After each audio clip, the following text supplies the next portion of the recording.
Good morning, good afternoon, good evening, everyone. Welcome to the third and final day of the 2022 online thematic seminar on management challenges of internationally designated areas, organized by the Korean National Commission for UNESCO, Yeoncheongun District, and MAP National Committee of the Republic of Korea, supported by the Korean Ministry of Environment and the Korea National Park Service. I am Hyun Suk-seo, the Director of the Sciences and Youth Division at the Korean National Commission for UNESCO. It is my great honor to welcome you all to this seminar. And I also would like to express my sincere thanks to all of you for joining us today from all over the world.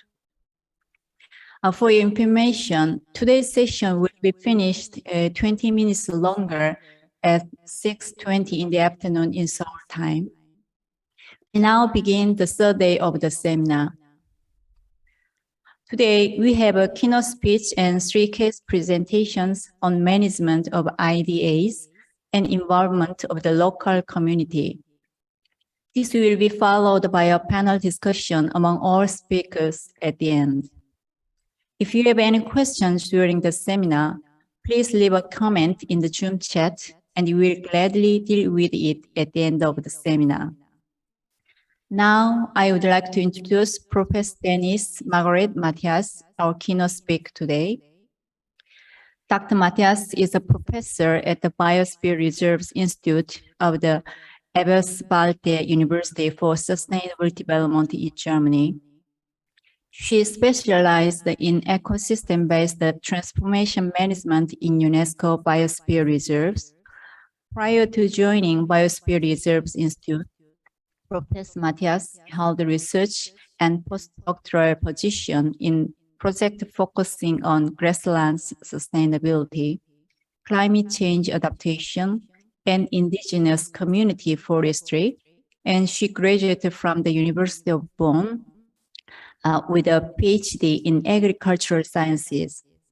She is also currently one of the lead authors of the Intergovernmental Science Policy Platform on Biodiversity and Ecosystem Services, thematic assessment on the interlinkages among biodiversity, water, food, and health.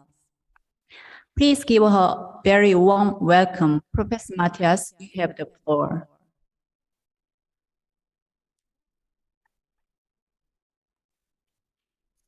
Thank you very much. Good morning to everyone. So very much looking forward to speaking to you today and as well as introducing the 3 case studies later on. So for today, my keynote speech will be on the management of internationally designated areas and the involvement of the local community. Before that, I would like to greet all of you from the Elbe Brandenburg River Landscape Biosphere Reserve here in Germany, where we are currently holding a summer school together with partners from South Africa and Canada. And we have around 20 students from all over the world. So this is a quick view of what the Elbe Brandenburg River landscape is. So it's like a bird's eye view from the top of a watchtower. And the watchtower is this one, this concrete big tower that you see where you can climb up. So that's where I took the photo and I climbed up all of these stairs. And this watchtower is actually sort of a relic from the Eastern Germany part of Germany right after the Second World War, when Germany was divided into different zones. And actually, this is quite interesting because when I went up this watchtower, you can also see everyone is enjoying, everyone is using this as a tourist stop when you do some bike tours. But it is quite important in our discussion today. So what is with this watchtower? For us who didn't grow up here, who are tourists, this watchtower is something to see like, oh wow, it gives us an idea of the history, where border guards used to stay in this watchtower and take a look like, okay, are there people trying to escape to West Germany? And then there are also instances that those who are escaping also get shot and die along the way to escaping to the other part of Germany. And so this part of Germany, as you can see from this article, shows that it used to be a death zone, which has been developed to a nature reserve. And it even received some awards. As you can see in this article, the German Federal Environment Foundation honored the so-called Green Belt Conservation Project.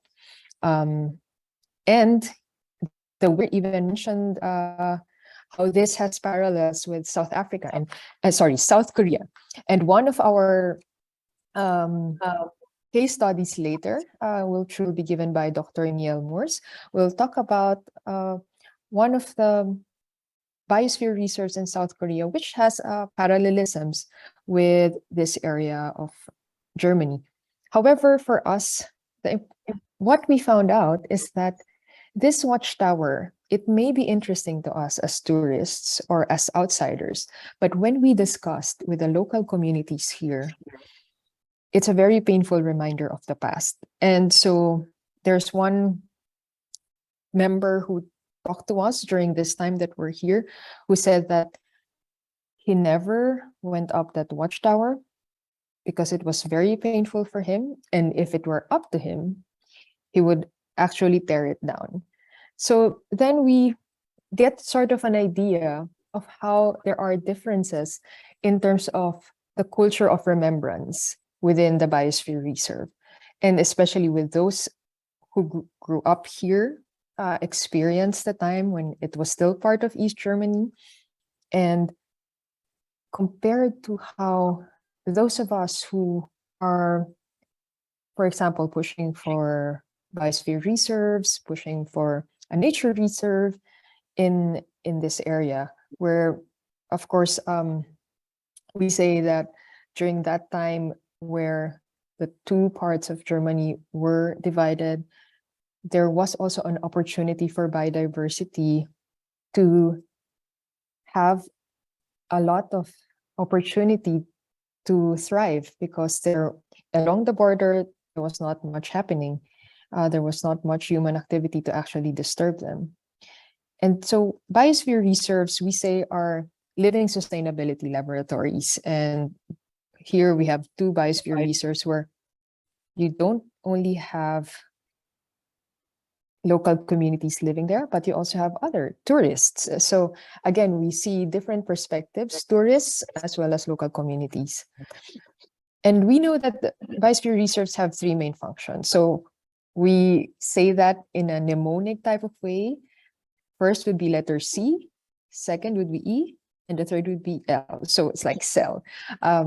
First would be the conservation of biodiversity and cultural diversity. Second is economic development that is socio-culturally and environmentally sustainable. And lastly, we have the logistics support underpinning development through research, monitoring, education, and training.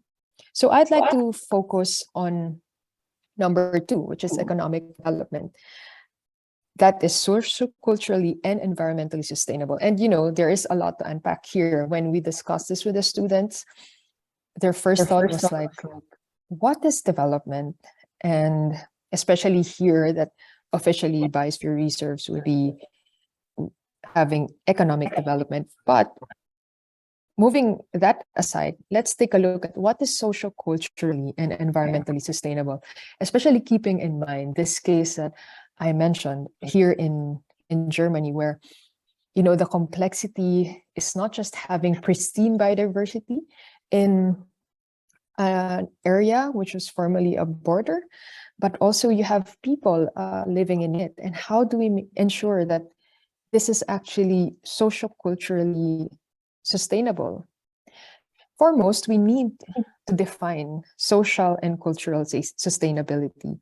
So here is one definition that I found by a university in Sweden, where they defined social and cultural sustainability as the social and economic life today and in the future, fulfilling basic human needs, for example, self-provision, social justice, health, education, culture, religion, peace, human rights, balance in life and motivation, as long-term processes that shape social conditions for future generations. And that is also one thing that came up during our interviews or interactions with people here. They feel like that the history, what happened during that time, when this was still East Germany, is slowly being forgotten. And they are very much interested in really having that documented. And of course, you know, for us who come from countries with a dark political past, we always say, like, we should never forget. And we hope that this will never happen again. And that's also one thing that is being expressed by the communities here, that, you know, in some cases they think like, oh, we have now the European Green Belt or the Green Belt, which was developed along the Iron Curtain, wherein you have the biodiversity, this again across the border, where you have the biodiversity thriving because this used to be a border. And then they would think like, okay, this green belt could be sort of a new wall, a new border for them.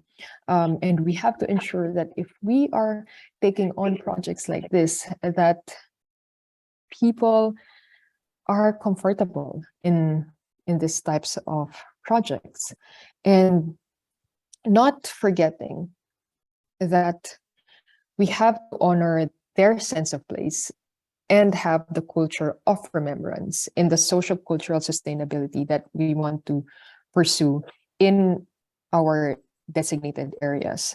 So, indigenous communities have free, prior, and informed consent. This is enshrined in the Universal Declaration of Indigenous Rights. And so these enables indigenous communities to have agency in whatever projects that come to them. So ideally, that's the ideal case. However, if we think about just local communities who are not recognized as indigenous communities, we only have norms. So it's quite similar to the local communities here in Germany. We only have norms, and we don't have free, prior, and informed consent as enshrined in law, for example. And that gives us, a bit of a question. Okay, so how do we also ensure that local communities, as related also to how indigenous communities have FPIC or free, prior, or informed consent, could have this when projects are developed or being implemented? And we have to understand what sense of place and culture of remembrance is. So sense of place means that these are meanings of and the attachment to a place held by an individual or a community, while the culture of remembrance, and if I'm not mistaken, this is specifically developed in Germany because of the Second World War. It's the way in which a society deals with its past history. So again, this is how Berlin, how Germany looked like with the border between East and West. So if some of you have been to Berlin, of course, you will see now this monument being freely without any of these borders.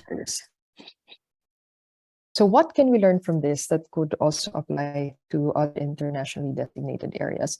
So this is an example of a biosphere reserve, but of course our other internationally designated areas, so the Ramsar site, the global geoparks, as well as the World Heritage Site. And we know, looking at the statutes as well as the convention texts themselves, that they are really for proper consultation with local communities and indigenous communities that are within the sites. However, from our case, at least from our experience in this couple of days, we see that there's still much work to be done on how to translate what we like in paper to reality on the ground. And so I would suggest 3 guiding principles on how we can engage with communities. And these guiding principles with engaging first starts with credibility. And what is credibility? So we say like, okay, all of the information that we have, for example, should be coming from trusted sources, so believable sources, so and authoritative. And sometimes, in this area, it could be contentious because, or if we talk about history, then again, whose perspective will it be coming from? And however, we can look about credibility by having maybe rigorous vetting of participants, or even having peer review, etc. But we know that this is not enough. So we also have to make sure that the process is legitimate, wherein we have an information producing process that is fair and that also takes into consideration different actors. So, you can have credible actors, say like local government officials who have been here since time immemorial. But if it's only the officials that we are going to consult, then that's only one type of perspective. So when we look at legitimacy, we would like to see that we have all actors with a whole broad spectrum of different values being involved.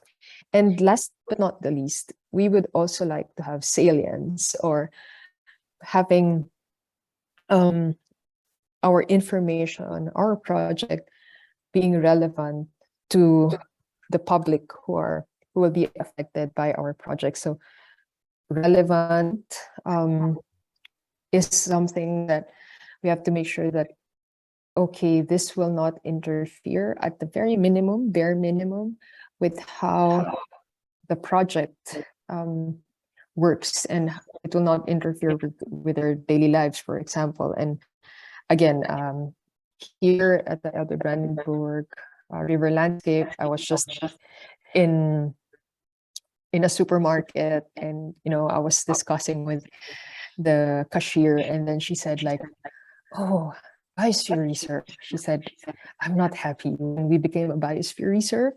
She said like, "Now it's not that clean anymore, etc." So we have to think about sentiments like this, like why are local people, we felt like they're not supporting the idea. And is it because we didn't think about salience?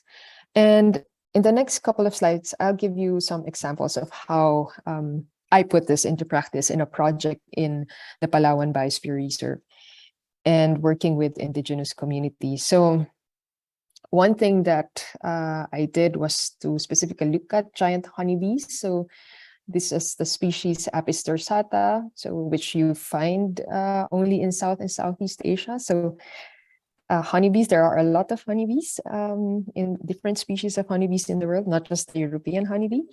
And what we did was to rigorously train the local communities with the use of digital cameras as well as GPS. And so that's already the part where we say, okay, we try to have them have credible information. But also, we trusted them enough to leave this with them. Normally, like when you say participatory mapping, it's very seldom that you find researchers leaving the equipment and leaving the data collection to the local communities. Normally, they're just like tour guides for the researchers who are taking the GPS coordinates, etc. And so they were able to get quite accurate GPS coordinates, and this also enabled myself, and collaborators to connect this GPS data to the pollen content of wild honey. So the honey that we get from the giant honeybees. And these are just some of the families that we found. So when you identify the pollen in the wild honey, and interestingly, we see like the family Rhizophoracea, which is of the family mangroves. And you can just imagine, this is a forest area. And so that's where they took the GPS coordinates. But when we identified the pollen content of the honey, like under the microscope, etc., we found that the honeybees also brought back pollen from mangrove areas, and that's along the coastline, right? And so we see here very interesting data in collaboration with local communities. And also in the end, for them, they say like, yes, we are going to train using the GPS, because for us, this is important in the future to map the borders of our ancestral land. So these are just some of the things that we were able to do. And furthermore, we were able to also use the results for targeted rainforestation or reforestation using native species. And through some funding from an NGO here in Germany, we were able to have a community cash for work program where they planted 6,024 wildlings in 1.5 hectares. And this has also been rewarding because We also won the Innovation Prize from the Yale University International Society of Tropical Foresters. So yes, this type of engagement, which we call transdisciplinary engagement, is highly rewarding. But it's not just about the prizes. So here I also won another prize because of that. But it's not just about the prizes. It's also about winning the hearts of people who are really engaged there and who have been living there even before it was designated a biosphere reserve or a World Heritage Site. And that's foremost what we need to think about, that these people have been living there even before it has been designated. And we should also remember, going back to the Sustainable Development Goals, that there are 5 Ps enshrined in the preamble of Agenda 2030 or the Sustainable Development Goals. And these are all equally enshrined.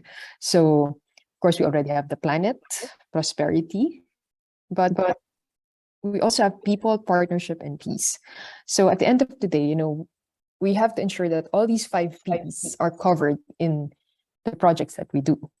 So again, people, not just ending poverty and hunger in all forms, but also ensuring dignity and equality, peace, fostering peaceful, just, and inclusive societies, partnership, implementing the Agenda 2030 or the Sustainable Development Goals through a solid global partnership, planet, protecting our planet's natural resources and climate for future generations, and lastly, prosperity, ensuring prosperous and fulfilling lives in harmony with nature.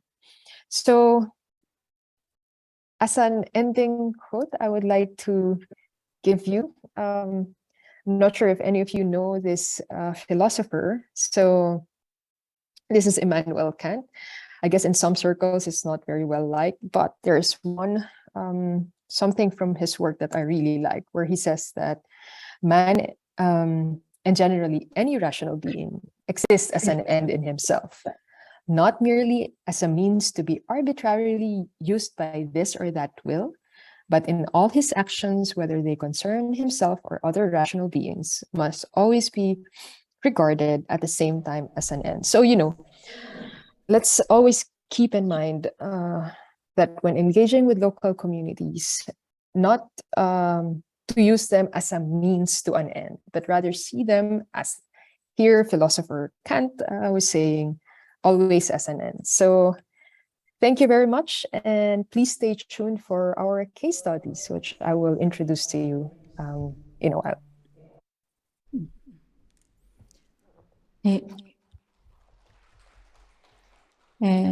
Professor Matthias, thank you very much for your excellent and insightful speech. Now, I would be very grateful if you could take the floor once again to chair the following session, which will feature 3 case presentations and a panel discussion on today's topic. Professor Matthias, so you have the floor. Thank you. Thank you, Ms. So. And thanks everyone again for joining today's online thematic seminar on management challenges of internationally designated areas. So I hope the presentations prepared today will be both inspiring and useful to you, and that they will prompt lots of thought. So we also welcome you to leave any comments or questions on today's topic through the Zoom chat during the seminar. And now I would like to ask Ms. Aline Salvadon, hopefully I pronounce your name correctly, to deliver a case presentation on management of IDAs and involvement of the local community in Luperon, UNESCO Global Geopark, and Biosphere Reserve of France. So I will just introduce shortly Ms. Salvadon, who is the coordinator of the Luperon UNESCO Global Geopark and Biosphere Reserve. She has worked for various public institutions, including the French National Forest Office and Cévennes National Park, on work which was all related to balancing productive use of forests with landscape and biodiversity preservation. So she's also currently the head of nature preservation for Luberon Regional Park. where she is helping local communities to manage nature conservation and sustainable development through agriculture and tourism. So please give a warm welcome to Miss Aline. Hi, everybody. I'm so nice to be with you today to share this UNESCO and Biosphere network with you. I'm going to share my screen with you in the first place. So can you see it now? Yeah. Everything is working. So thank you for the introduction, Denise. So I will start with the summary of my presentation. First, I want to present to you the Luberon area, and then the history of our different national and international designations. And then I would like to share with you two examples of two different projects, one linked to the Biosphere Reserve and one linked to the Geopark. And then I will talk to you about the practical challenges in coordinating the two designations in our area, and then finish with seems to us most natural connection between the two designations that are the sustainable development goals, of course, and an example of how we use them to mobilize our inhabitants and local shareholders. So Luberon-Lure is located in the south of France, between the Alps mountain range and the Mediterranean Sea, as you can see on the map. So Luberon and Lure are in fact the name of two mountains. You can see them on the map. And our site is very wide because it's 2,450 square kilometers and almost 200,000 inhabitants. And those inhabitants are located in 100 local communities, mostly villages, but there is also 5 little towns.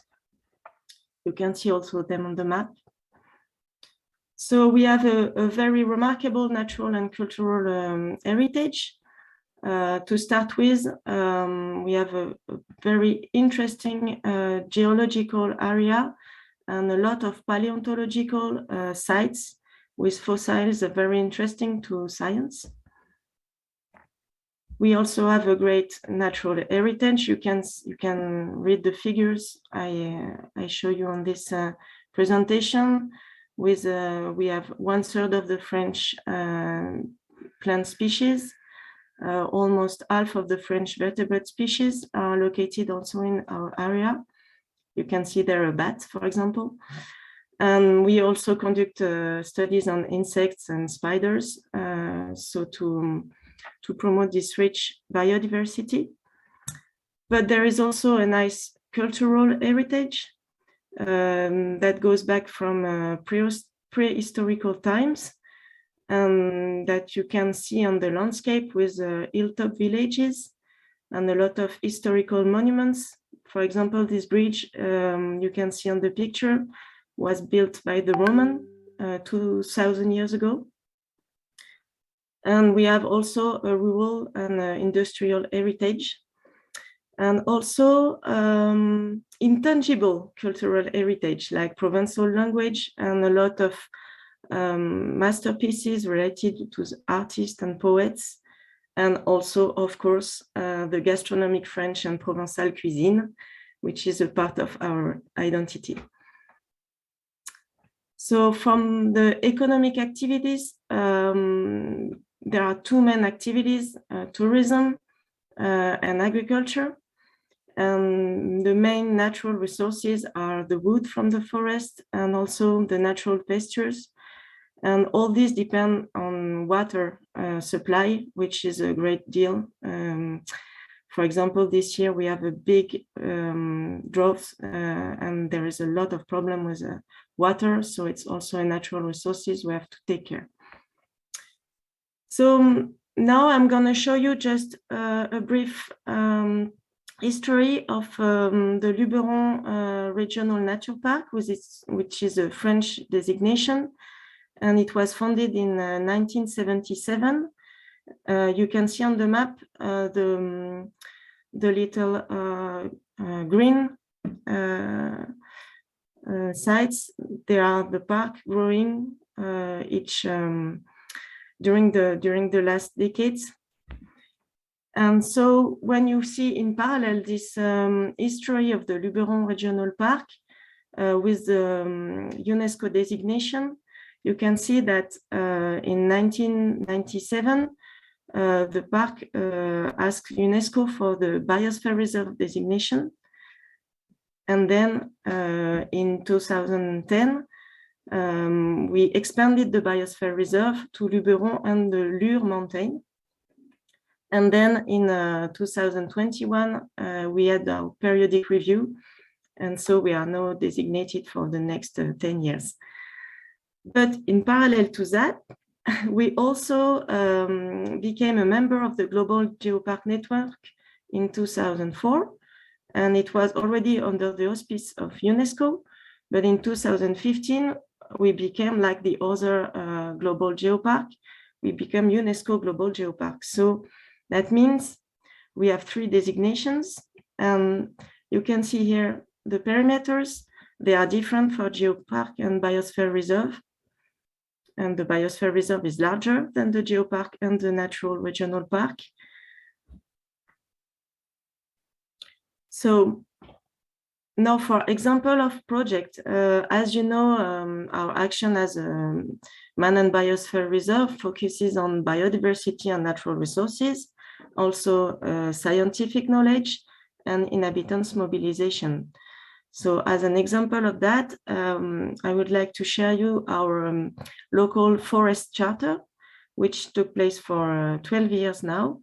And it's a local forest policy to promote sustainable management of forest, as well, of course, as the use of forest resources for better understanding and protection of forest biodiversity, better protection against forest fires. With global warming, it's a big risk for our Mediterranean forests, and also to produce more renewable energy with wood.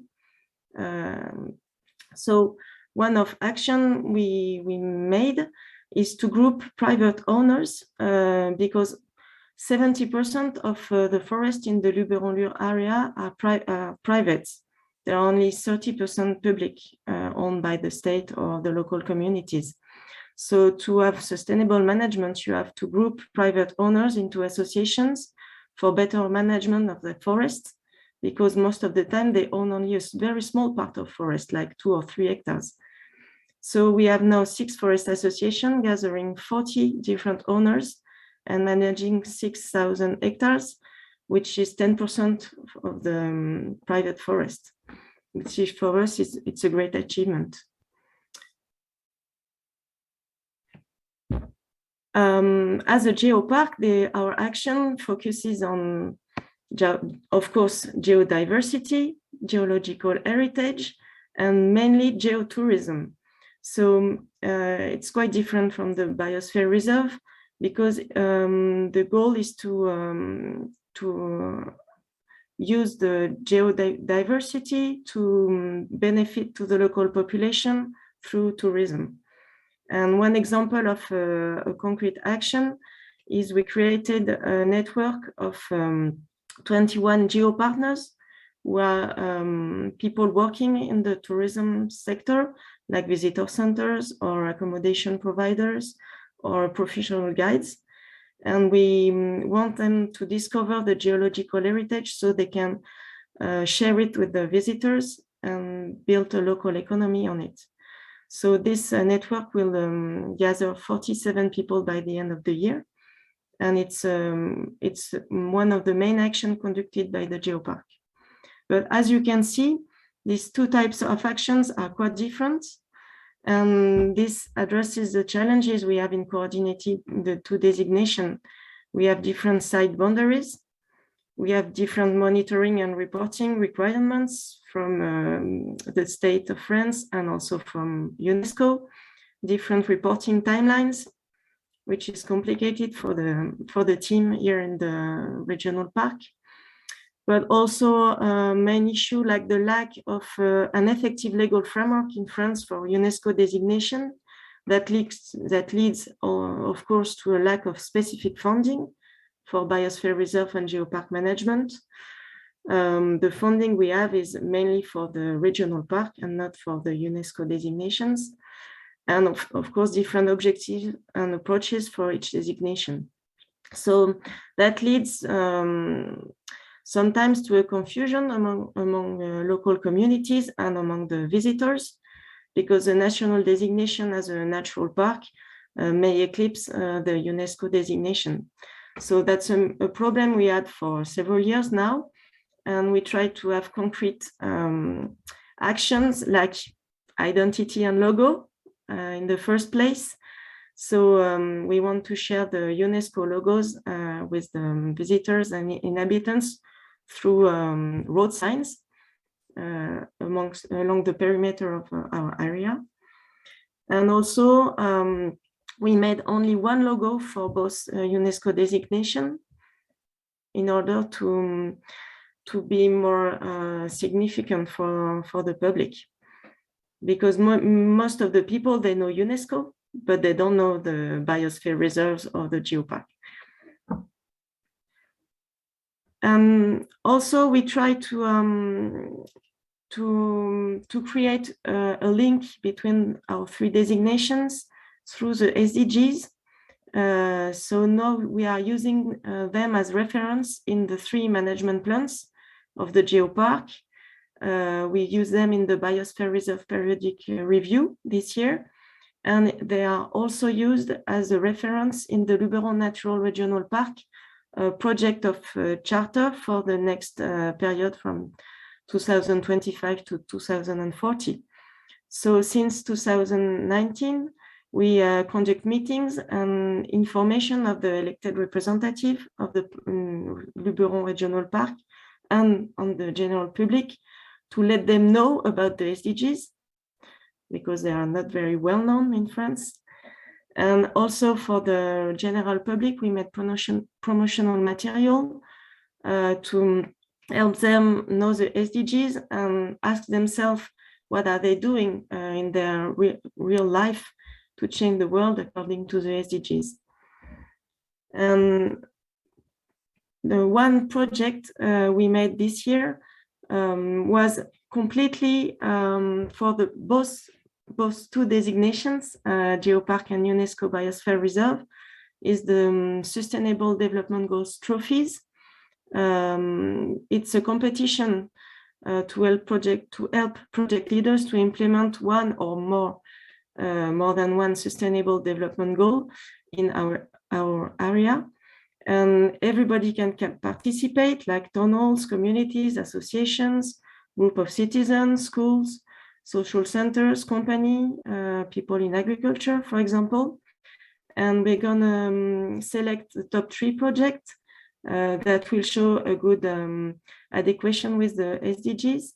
And each one will receive 1,000 euro, which is not a big amount of money, but that can help very small and local and very interesting projects. And also the winner will go to the ceremony in the UNESCO site in Paris and gather with other French biosphere reserve trophies, because we are not the only biosphere reserve in France to organize these trophies. But what we do this year is specific because we wanted to enhance the SDGs and to help people understand what they are and tell us how their project will be part of this big world goals of the SDGs. So that's it for me. Thank you for your attention, and I will be pleased to answer your questions. Thank you very much, Aline. So for those who have questions, please put it in the Zoom chat, and we will have all the questions later during the panel discussion. So also for those who are present in South Korea, I would like to request that you also post your questions to Ms. Sandy Choi. All right, thank you very much again, Aline. So our next case presenter is Dr. Neil Moores. who will speak about the management of IDAs and involvement of the local community in Yeoncheon Imjin River Biosphere Reserve and Hantangang UNESCO Global Geopark in the Republic of Korea. So Dr. Morse is the director of Birds Korea, which is an NGO, non-government organization in the Republic of Korea dedicated to the conservation of birds and their habitats in Korea and the wider Yellow Sea ecoregion. So he has worked in East Asia on the conservation of birds and wetlands since 1990, conducting research projects in several East Asian countries, including Japan, Republic of Korea, Vietnam, and the Democratic People's Republic of Korea. So he's also an active member of the Threatened Waterfowl Specialist Group of the IUCN, that's the International Union for Conservation of Nature, Species Survival Commission, and has conducted several projects as part of species task forces within the East Asian Australasian Flyway Partnership based in Incheon. Since 2020, he has been conducting research and proposing mitigation measures to reduce impacts on threatened species in Yeoncheon Imjin Biosphere Reserve in close cooperation with the local community. So he has been living in the Republic of Korea since 1998. He lives in Busan and is joining us in person, offline in Yeoncheon. So Dr. Morris, the floor is yours. Thank you. 예, 새와 생명된 알모스 반갑습니다. I'm very happy to be here today to be given the chance to talk about the Yeoncheon Imjin River Biosphere Reserve. As everyone knows, Yeoncheon County is one of the organizers of this meeting, so this has a lot of local relevance. The presentation takes the title, Making Peace with Nature. This, of course, is one of the lines of the Secretary General of the United Nations, who said that now we have a choice, collective action or collective suicide. I think the presentations so far in this meeting have been inspirational, very positive. I would like to take a bit more of a Greta Thunberg type approach and just say that with the climate crisis and with the ecological crisis, there is a real urgency to take biodiversity conservation seriously. And as said by the UN Executive Committee, current negative trends in biodiversity loss and ecosystem degradation will undermine progress towards 80% of the assessed targets of the SDGs related to poverty, hunger, health, water, cities, climate, oceans, and land. Conservation of biodiversity, which is one of the core functions of core areas within biosphere reserves, is not just about protecting pretty species. It's really about maintaining the health of ecosystem for now and for future generations. So in this presentation, I want to introduce the Biosphere Reserve. I want to outline some of the conservation priorities that we've recommended to Yeoncheon County. As introduced, I don't work for the county, I'm NGO. We have several small contracts with the county to help support them in their very important work with the Biosphere Reserve. And then to talk about the conservation response. And the conservation response includes building local capacity, growing technical capacity. And I think in the case of this Biosphere Reserve, it's creating appropriate spaces for local communities safely to engage with the river, to engage with the biosphere, to learn about the environment, to learn about the SDGs. The Biosphere Reserve, I think Yeoncheon County was really bold and courageous in designating the Biosphere Reserve. They did so because Yeoncheon County is on the border with the DPRK, very close to the demilitarized zone that separates the two Koreas.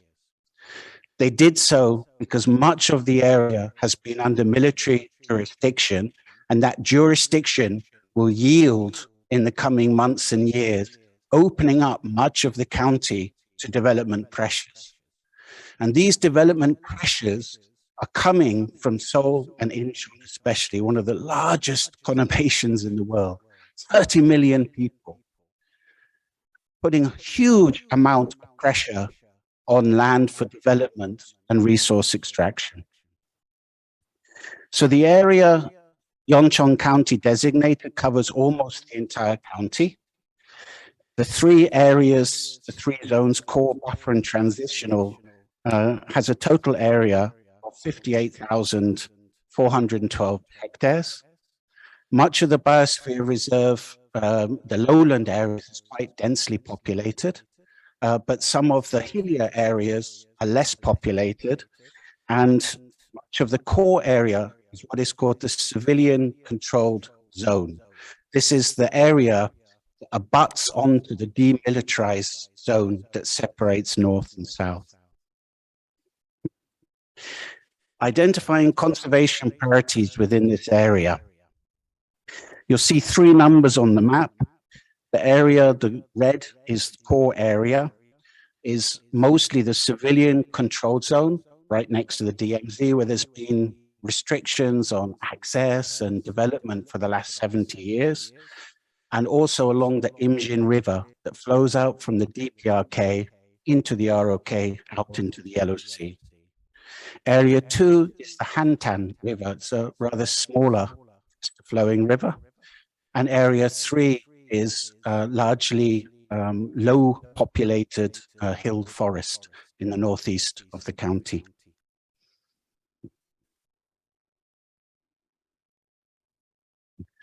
Looking more closely at the habitats, as was explained in the wonderful keynote speech with the example from Germany, the demilitarized zone between the two Koreas is a very narrow strip of land that's been naturally rewilding for 7 decades now. And it's become one of the most important areas for biodiversity on the Korean Peninsula and in East Asia.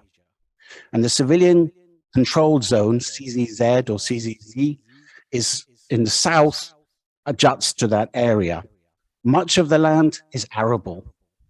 There are also relic wetlands, riparian wetlands, and the Imjin River flows through the CZZ out through the remainder of Yeoncheon County. It's really quite a lovely river.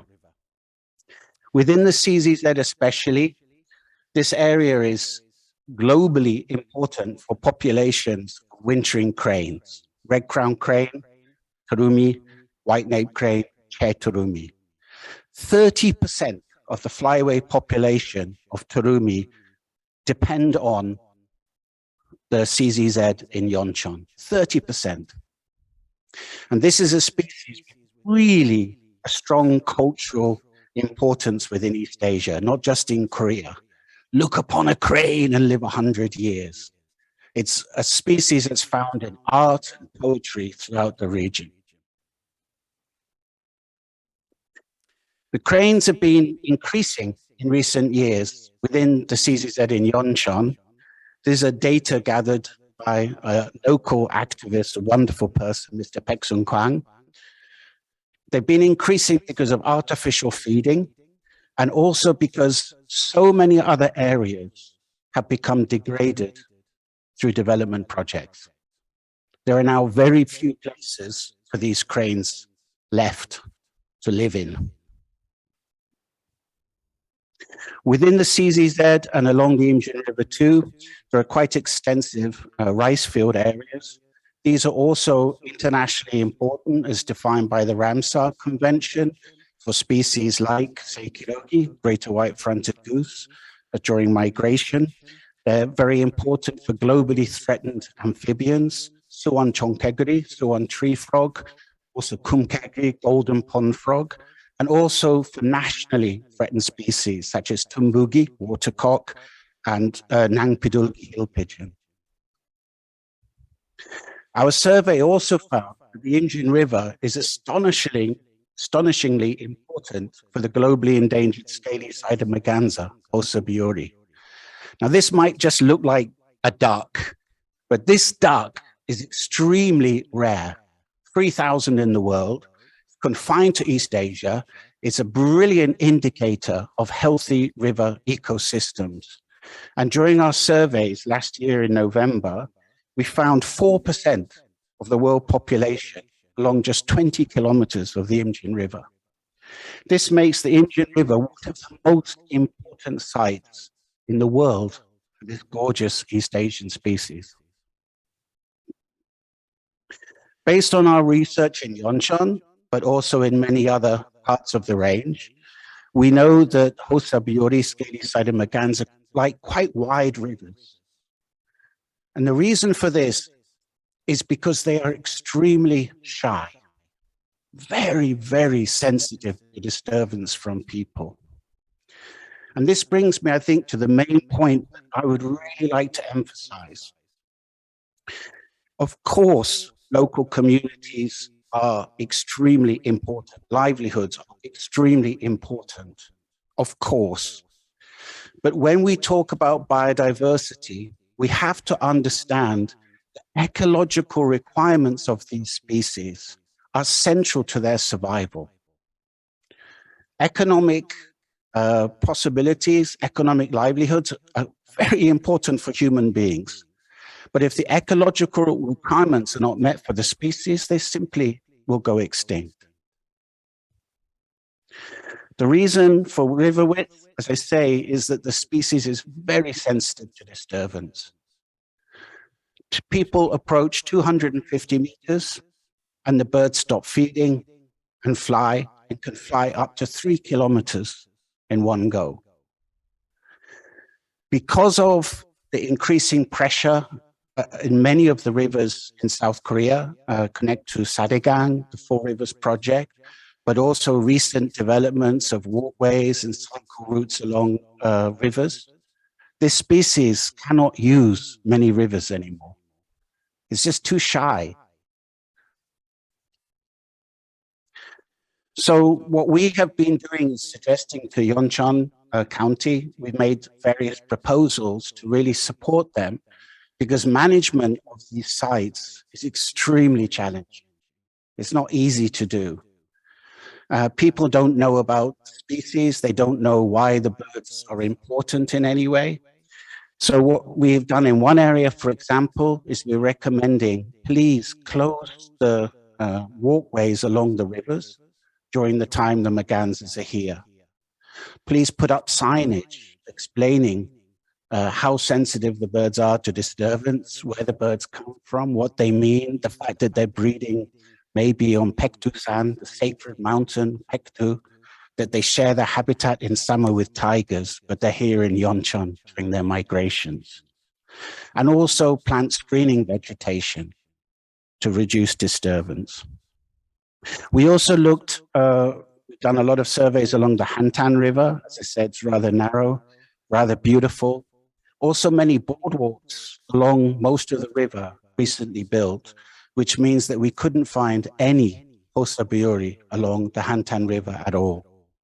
But we did find good numbers of a species called long-billed plover, Himok multese, national vulnerable species, also riverine species that nests on shingle beds in the rivers. Also a species very sensitive to disturbance.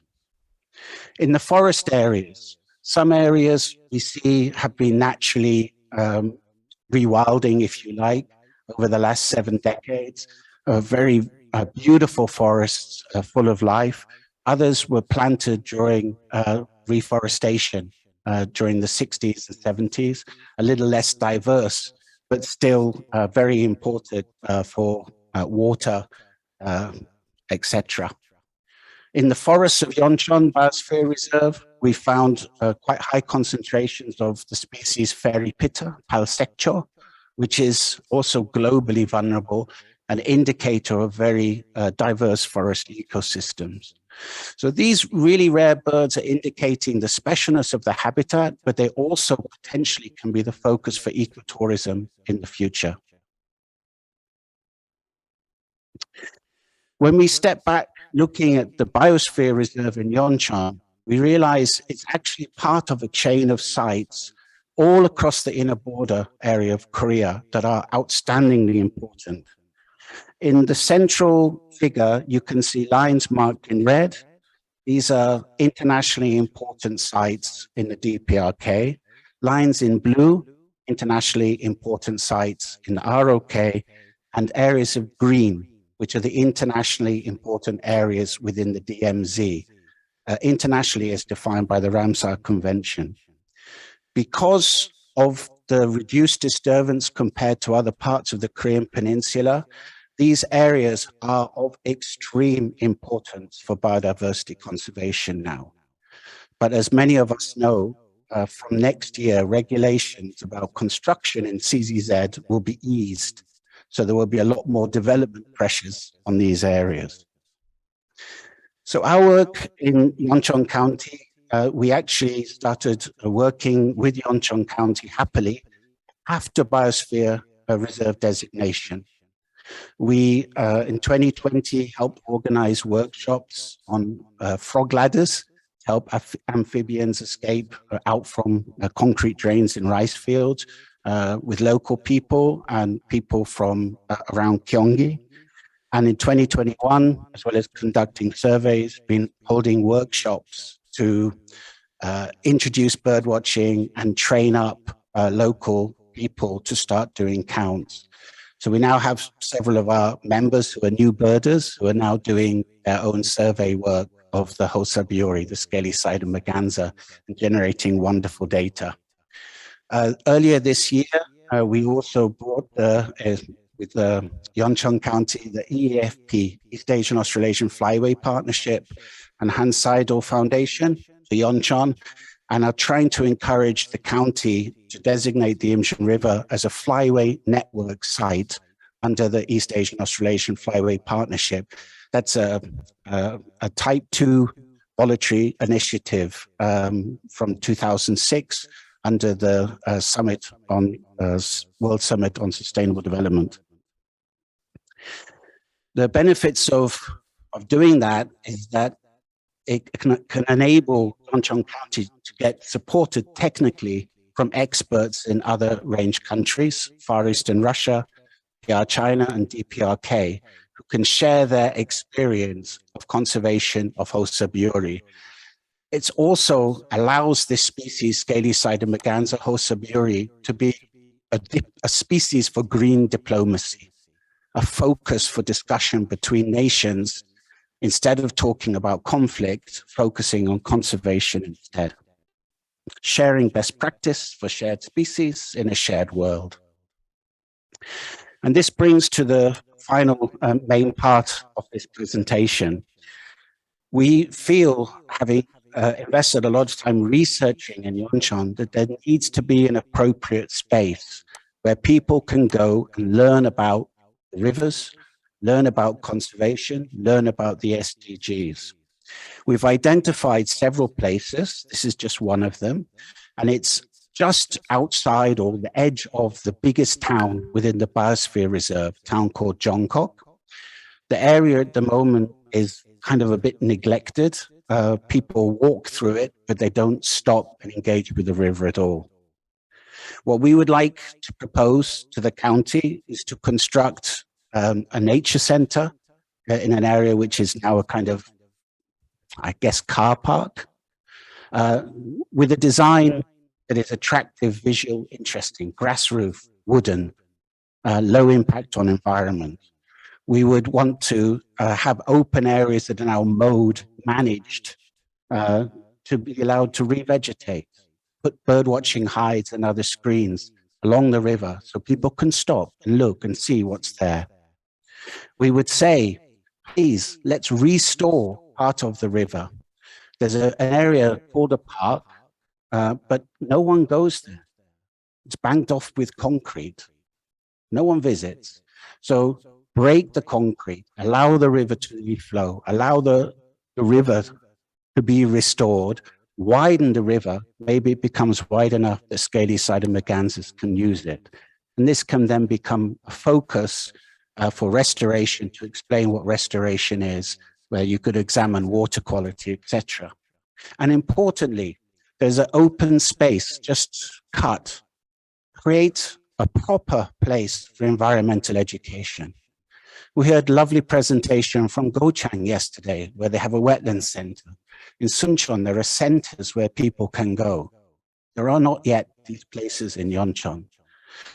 If you could have a place with pond dipping, small ponds, structures for classrooms, outdoor classrooms, or places family could go, then they could look at the river, learn about the river, understand the river, and begin to support conservation on a much more quickly, but with much more passion, because it's right in their neighborhood.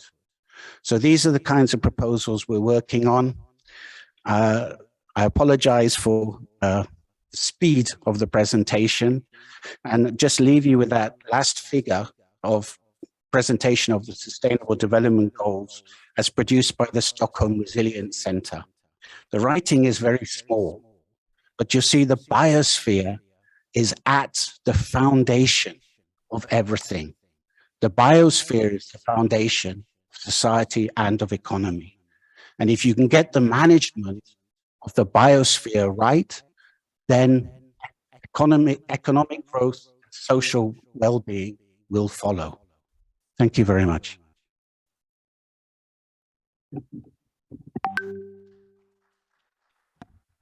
Thank you very much, Dr. Neil Moores, for your interesting presentation. And so, last but not the least, we move on to our final case presenter today, Ms. Eugene Lee from the rainforests of the Atsinanana World Heritage Site in Madagascar. So, Ms. Lee is an associate program specialist at the UNESCO Regional Office for Eastern Africa, Antananarivo, and is involved in various different projects in the field of natural sciences.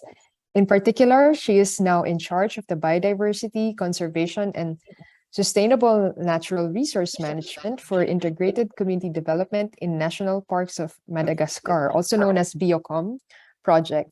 So before joining the Madagascar office, she worked as a researcher for the Korea Environment Institute, where she assisted with the Jeju Volcanic Island and Lava Tubes Comprehensive Plan, and was also a consultant at UNESCO Jakarta on designated sites. So welcome, Ms. Lee, the floor is yours. Good afternoon and good evening, everyone. It is our pleasure to share our strategies for promoting local community involvement within the BIOCOM project. This project is implemented by UNESCO Antananarivo in Madagascar and funded by Korea and National Cooperation Agency, or KOICA. To begin with, we will give you some brief information on the rainforest of the Atsinanan, a World Natural Heritage Site in Madagascar, and how the BIOCOM project was initiated. And then we will explain our strategies to promote local community involvement within the BIOCOM project. Lastly, we will share our management challenges within the BIOCOM project, and we are open to listen to your suggestions.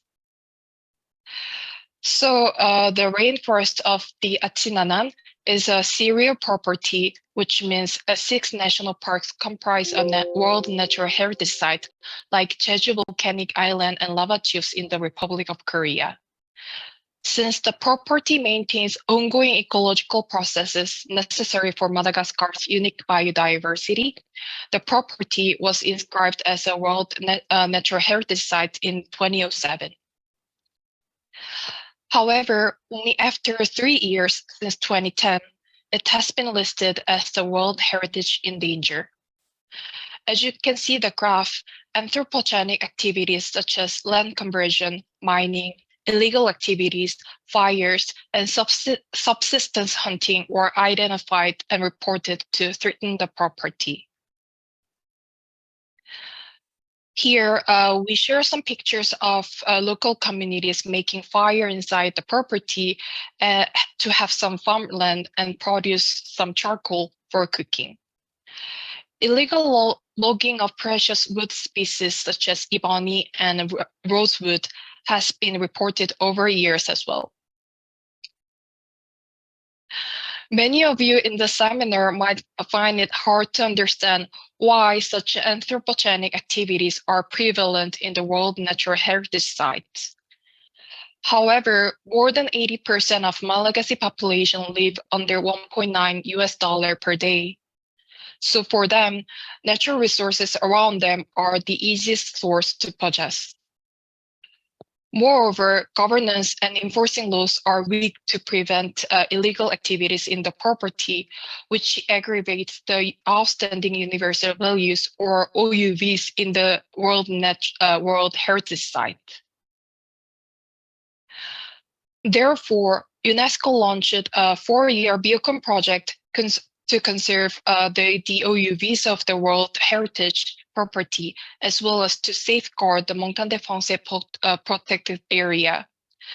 These intervention sites were decided in consideration of the accessibility to the sites for better management and monitoring. To 40,000 people, mostly low-income inhabitants, are expected to be benefited from the Biocom project, and local partners as well as UNESCO implement this project. Moreover, the government authorities such as the Ministries of Environment, Education, and TVET support the project. As mentioned at the beginning, this project is funded by KOICA. Throughout the project, we expect to contribute to biodiversity conservation, sustainable means of livelihood, and awareness raising and capacity building on environmental protection and sustainable development in our intervention sites. Then how do we, UNESCO, promote local community involvement? This Biocom project is a Man in the Biosphere program in the natural science sector, and one of the main components of this project is ecological monitoring and inventorying the sites by scientific researchers. However, culture, education, and communication and information sectors have been closely collaborating on this project. And of course, local community involvement is a key to implementing the project. Therefore, UNESCO promotes intersectoral approaches to encourage local communities to engage and participate in the Biocom activities.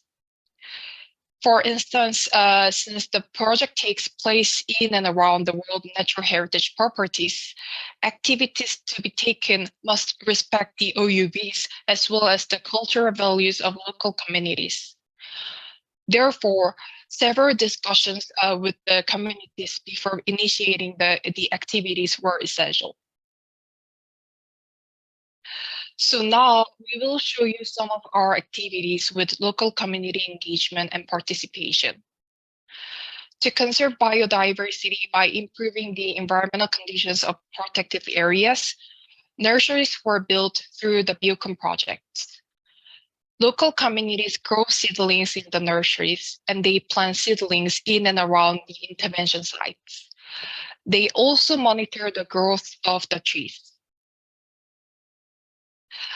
Our project also supports patrol and surveillance activities by park rangers, forest agents, gendarmeries, ministries, as well as local communities, which means that the local communities also participate in the joint patrol and surveillance activities. We said earlier that ecological monitoring and inventorying in the project site is conducted by scientific researchers. However, local communities also participate in ecological monitoring by counting the number of lemurs and plants and reporting to the Madagascar National Parks.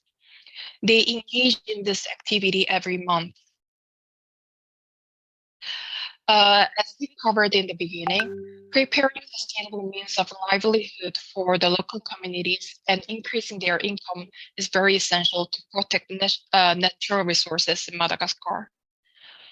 Therefore, a number of income-generating activities are being carried out in each site. Around the Parc National de Marojej, fishing ponds were built by the project, and local communities grow fish fries of tilapia fingerlings. Also, we support apiculture and improved rice cultivation around Marojej. Around the Parc National de Andoael, coffee and vanilla trees, as well as cloves and rice seeds, were distributed, and local communities have planted the crops. Around the Montagne de France protected area, we support apiculture, sheep and poultry breeding so that local communities can make a living. Biocom project also promotes ecotourism activities by building infrastructure and training women and youth for cooking and tour guiding. It is expected that the local communities who receive the training will also be more autonomous and independent from the excessive use of natural resources. As you understand, raising awareness and building capacity for environmental protection, natural resources governance, and sustainable development is also important to achieve the objectives of the Biocom project. Variety of programs and educational materials which contain environmental education and sustainable development were developed and distributed for local communities and primary and secondary schools. From this, it is expected that the future generations would be a global citizen who respects the importance of the environment and designated sites. Moreover, strengthening partnership by stakeholder communication is very important to implement this project, as well as have ownership among the stakeholders. Therefore, two committees, Steering Committee and Scientific and Technical Monitoring Committee, were established in the project accordingly. The Steering Committee is a decision-making body, as well as the cross-team group that aims to ensure the proper functioning of the project, improve its monitoring, and guide strategic choices. There are representatives from all partners, including the ministries. The Scientific and Technical Monitoring Committee brings coherence to the project activities. They are lead partners of the Biocom project, as well as local external partners. NECOM is also invited to attend the meetings. Before we end our presentation, we would like to share our 3 management challenges to implement this project. First, COVID-19 pandemic limited our activity implementation because there had been travel restrictions nationwide. Moreover, since the border was completely closed for almost 2 years, national revenue dropped significantly, and unemployment rate has also increased. Second, climate change not only brings holdups of our project activities, but also hampers the sustainability of these activities. Moreover, it affects the biodiversity loss in our intervention sites. Third, as we all experience, commodity prices have been rising due to the current geopolitical tensions in the world. And Madagascar is in a more vulnerable situation because the basic infrastructure and social system is weak. For instance, there was a 44% increase in oil price last month in this country, and many regions suffer from energy shortage at the moment. To summarize, the local community environment in this Biocom project is key to conserve the OUBs of the World Heritage Property, as well as to safeguard Montagne de France's protected area. And intersectoral approaches could contribute to improving the management in this international designated areas and increasing local community engagement. And strengthening partnership by all stakeholder communication is also needed to support local community involvement. Thank you for listening. Thank you very much, Ms. Eugene Lee. And so I have noted that we have questions already, and we are going to start our panel discussion. So I would like to invite Ms. Aline, Dr. Nial, Ms. Eugene Lee, as well as Dr. Julie Rakoto-son, I hope I pronounce it correctly, of UNESCO Antanana Reef, who has been invited as additional panelist, as well as Dr. Miyeon Yu of the Yeoncheon Imjin River Biosphere Reserve to join us in the panel. So just a quick introduction of Dr. Julie. So she will follow up on the questions and comments received on Ms. Lee's presentation. She holds a doctoral degree in biology, conservation, and ecology from Madagascar. And she has also experience working as a researcher for the WWF in Madagascar studying bats. So she has also been a project manager at the Foundation for Protected Areas and Biodiversity of Madagascar, as well as a lecturer at the Department of Animal Biology at the University of Antananarivo in Madagascar, and as well as serving as coordinator of UNESCO in Madagascar. So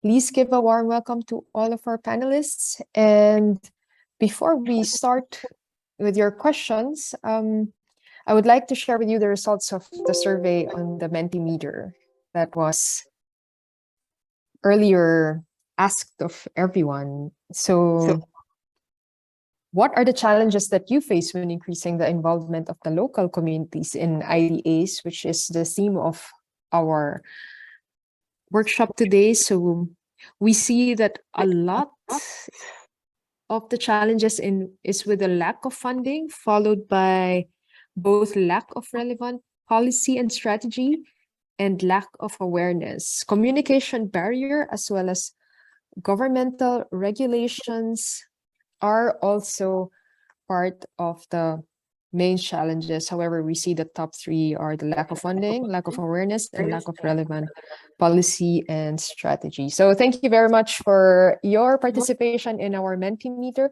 So I will like to go now to the questions. So if I could ask Ms. Sunyoung Park. So I saw that you have a question earlier to Ms. Aline.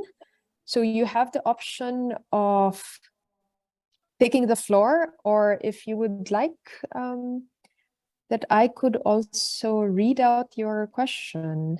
And so the question is, do we have the question to Ms. Aline is that on the local authority to govern the 3 designated areas in your area, do you have separate authorities for each area, biosphere reserve, geopark, and regional park, or integrated one? If it is separated, how do they cooperate and coordinate the policy on the protected areas? So yeah, Aline? Yeah, there is only one local authority, which is the regional park. The regional park gathered 78 local villages and towns. So we are the only authority recognized by the UNESCO for both designation as a geopark and a biosphere reserve. So that also means that the main resources come from the natural regional park budget and human resources. And we, as employee of the regional park, we carry on most of the projects linked to the two designations. Thank you, Aline. And then we see her question from Banu. So Banu, you have the option to also take the floor. If not, and I also wanted to ask you to which doctor you are addressing your question to. So while we are waiting for your answer to that, I would like to go to Simin. So Simin, please take the floor. Hello. Yes. I'm Simin Eskandar. Thank you for this useful seminar. Actually, I have a suggestion at the first and then 2 questions. May I? Thank you. I have different questions from, for example, Dr. Morris and Dr. Lee. That's my suggestion is that when a lecturer ends his or her lecture, we can ask questions because we confuse our question about 3 or 4 lecture about it. This. Thank you very much. And the first question is mine from Dr. Morris about river. Actually, I am PhD student at urban planning and I work at DOE in Iran. One of our challenges for river is that personal ownership people for local people around river. So it's tough to conserve that river. What's your may I have an do you guide me for that? Thank you very much. And the second question is from Dr. Lee about local people in Iran. Because of thoughts and because of other things, local people lost their traditional jobs. Dr. Lee said about tourism, cook food, and tour guide as a job for local people, but other traditional jobs such as livestock and fishing and agriculture has been lost because of modern era, because of modern industry. So would you guide me for that? Thank you very much. Thank you, Simin. Okay, let's go to Dr. Morris. Yeah, thank you for your question. Yes, it's our understanding that there isn't a sense of personal ownership, and even beyond that, there's not even really much of a sense of connection for people living next to the river with that river. This is why what we're proposing to Yeoncheon County, they've been very receptive to our ideas, is to create these nodes along the rivers where tourists that are visiting as well as local residents can actually learn about these rivers and try to understand more about them. But I think this is a problem not only of rivers, I think it's a problem of many ecosystems in societies that are very industrialized. It becomes harder and harder for people to recognize their dependence on the ecosystem. I think much easier rice farmers and others whose livelihood absolutely depends on that ecosystem. I hope that answers the question. Thank you. Thank you. And so let's go to Dr. Julie to answer on behalf of Ms. Eugene Lee.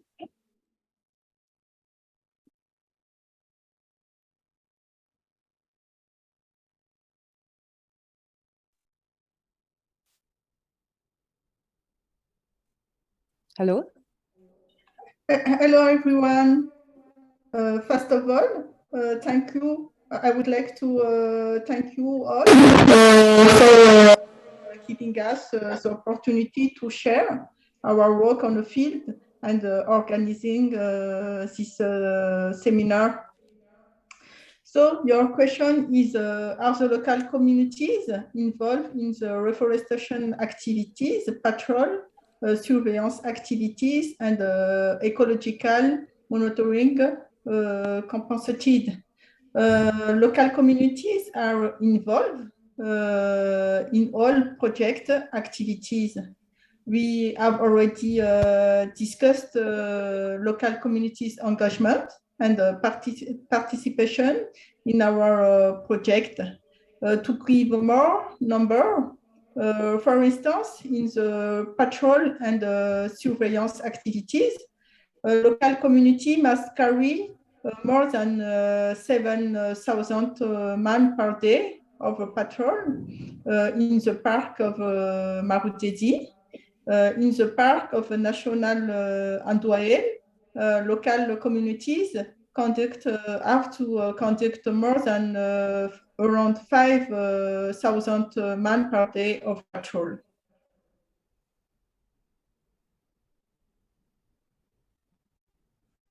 Thank you. I would like to go to Miss Lee, Eugene Lee.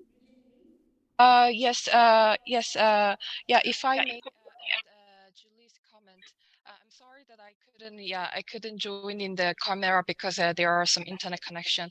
And then, yeah, thank you for the questions from Iran. And then to summarize your question was that, yeah, I understand that, from the in the local community in the heritage site, they have their traditional jobs, but through our intervention, their traditional jobs might be lost at the end. So that I think, or you know, that's how I understood about this question.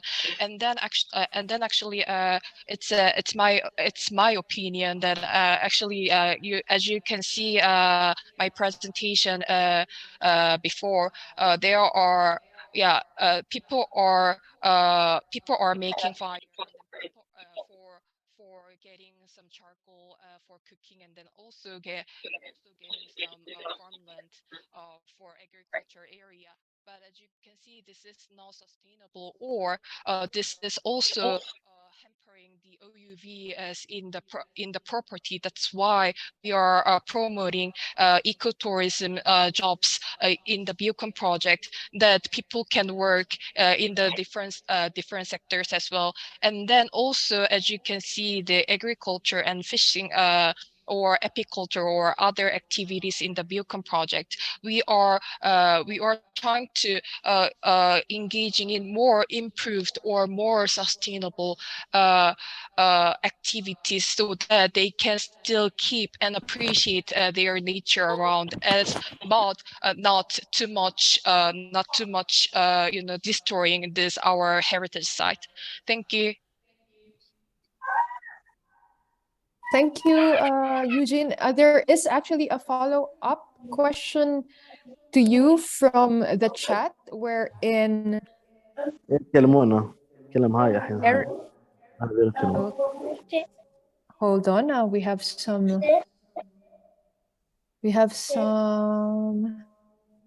noise. Okay, so let's go back to the question in the chat box from Eric Atakusi. For Miss Lee, if you could explain further how you were able to get the local community members to participate in ecological monitoring activities. How do you incentivize or motivate them?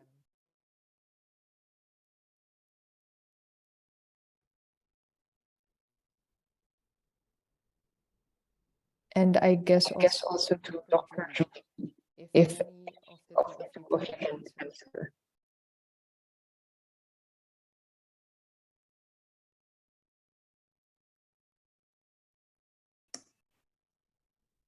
May I? Yes, please. Yes, please. Thank you for this question, Dr. Eric.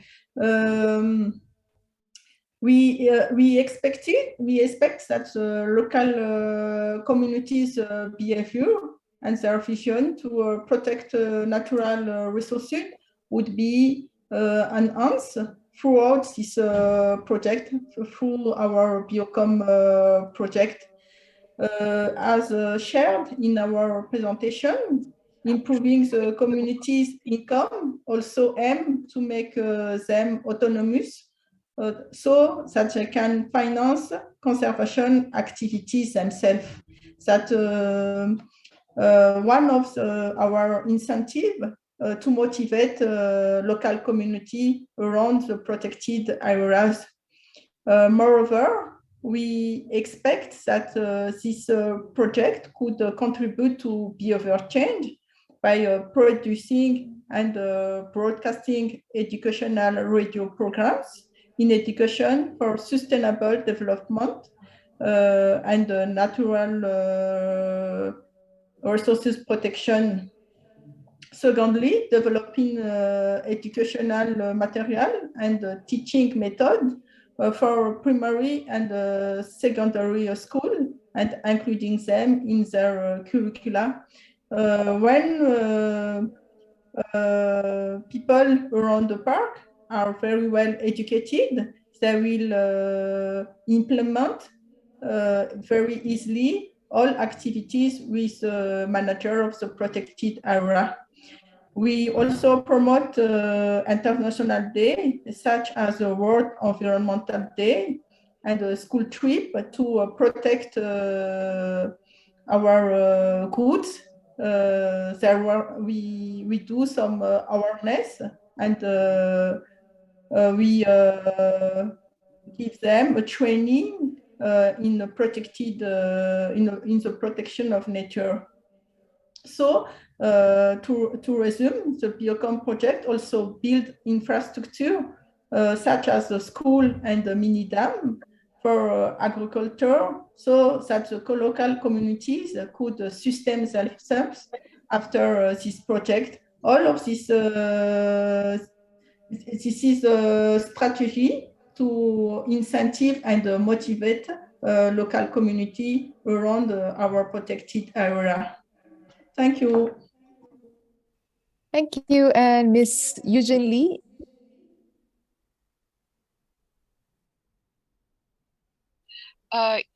Yes, thank you. Thank you for the question. And just to add Julie's comments, and then actually it's I just wanted to stress about the ecological monitoring activities that the local community also participate in. And then actually Julie already mentioned in the previous comments that the local communities are also involved in these monitoring activities, that they are holding their pens and notes, and then they are counting the numbers of lemurs or the numbers of plants in the national parks, and then they report to the MMPED and Madagascar National Parks regularly.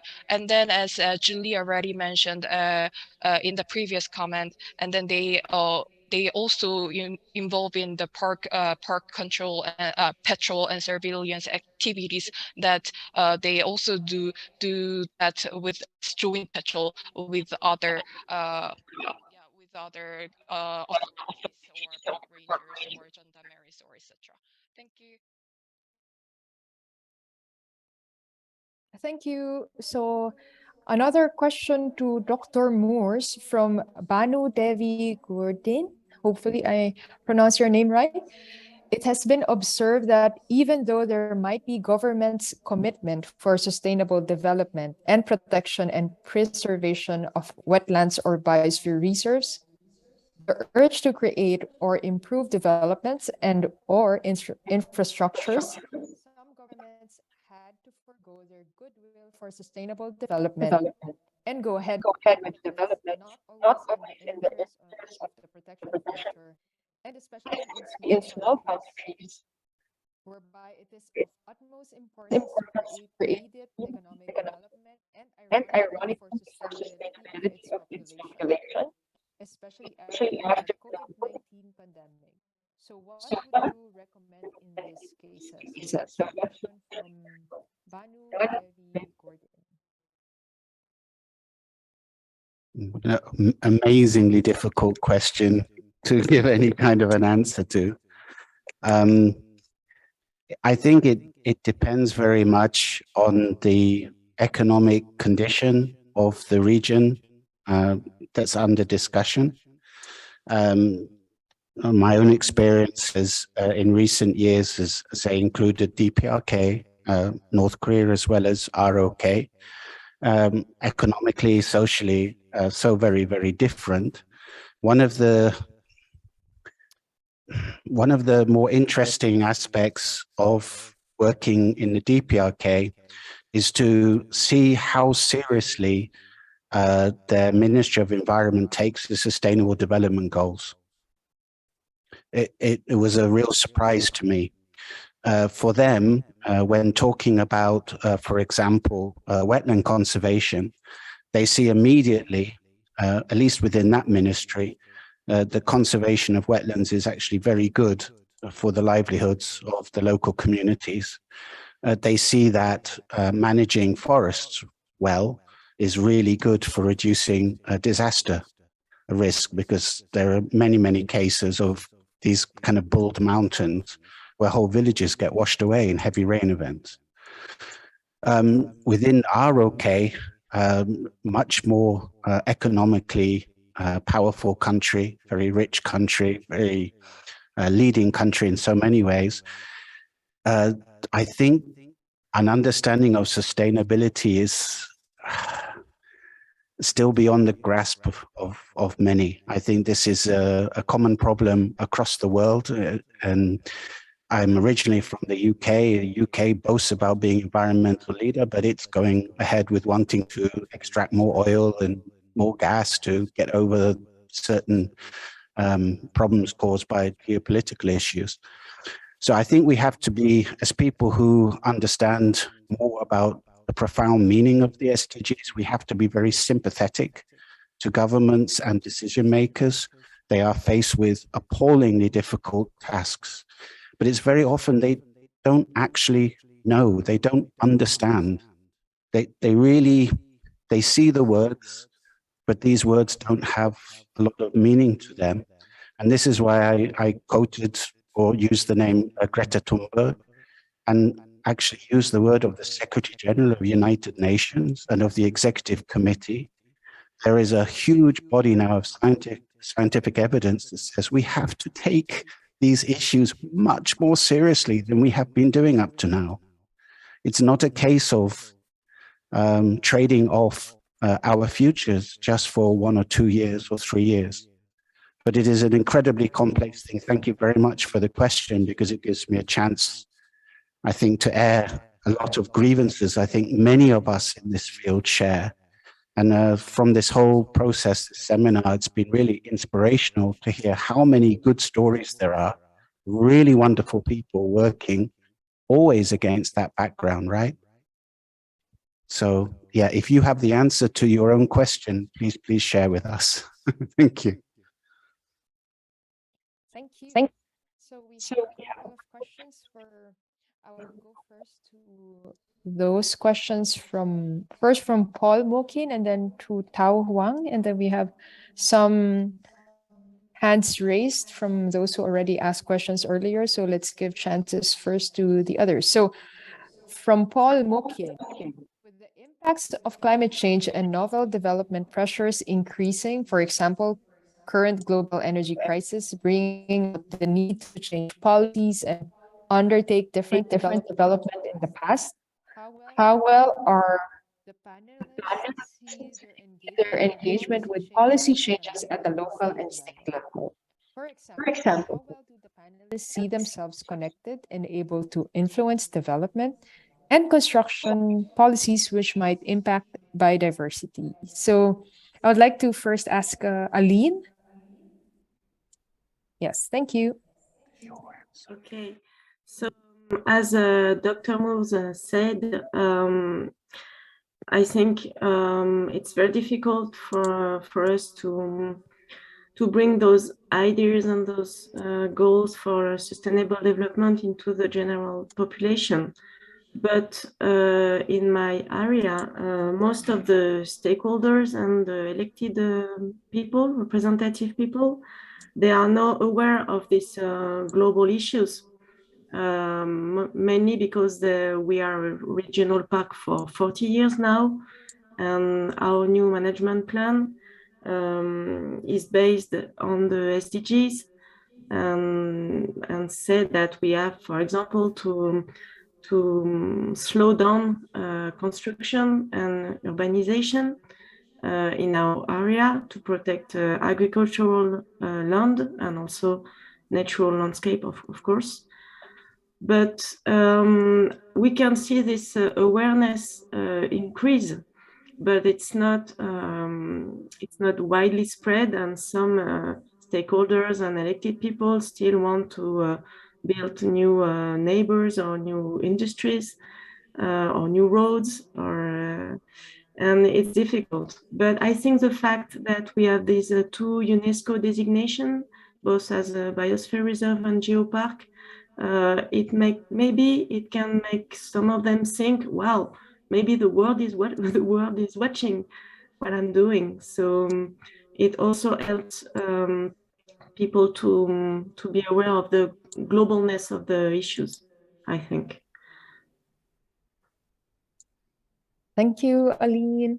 So maybe I'll ask Julie next. Thank you for this important question. Madagascar is a country very vulnerable in terms of climate change, and effectively people living around the protected areas are the most impacted in terms of flooding, of cyclones. So what the government do in Madagascar is they try to do a lot of awareness to maintain the forest, because the forest is the fast barrier in terms of cyclone and very strong wind. They try to reduce as more as I can deforestation. And now people living around the protected area, they are aware that this biodiversity is very important to reduce the impact of a strong event like a cyclone, flooding, and high temperature. But the main issue in Madagascar is the government. The government doesn't have enough fund to run activities around the protected area. So we have to, we remain on the end of the donor to do activities, and this is a big issue here. Thank you. Thank you. And next, I would like to Dr. Mion Yu.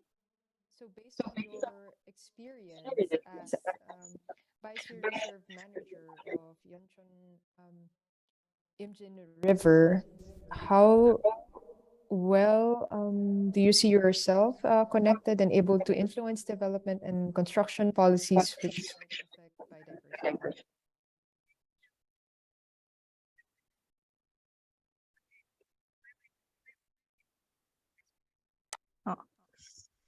저희는 이제 생물권 보전 지역과 세계지질공원이 Well, we have a double designation as a global geopark and a biosphere reserve. We received the designation of the biosphere reserve in 2019 and the global geopark in 2020.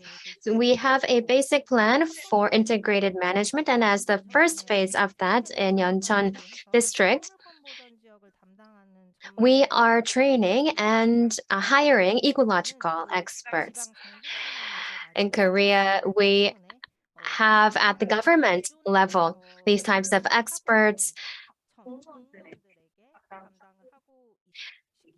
But mostly the public civil servants who are in charge of other administrative activities as well are in charge of managing these types of regions. But we believe in the need for experts, specialists.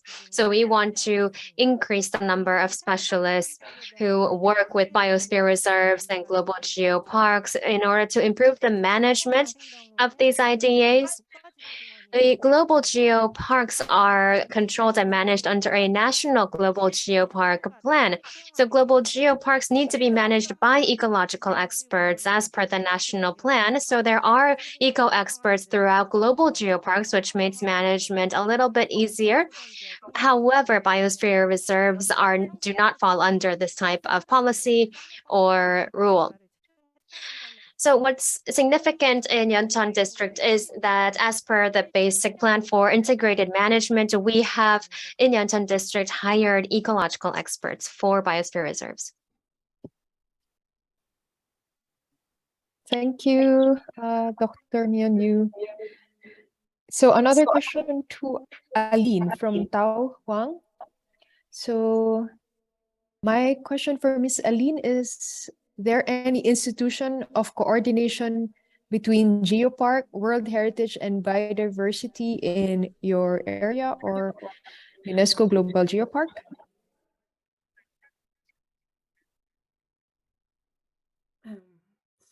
There is no specific institution, and that's maybe one of the fact that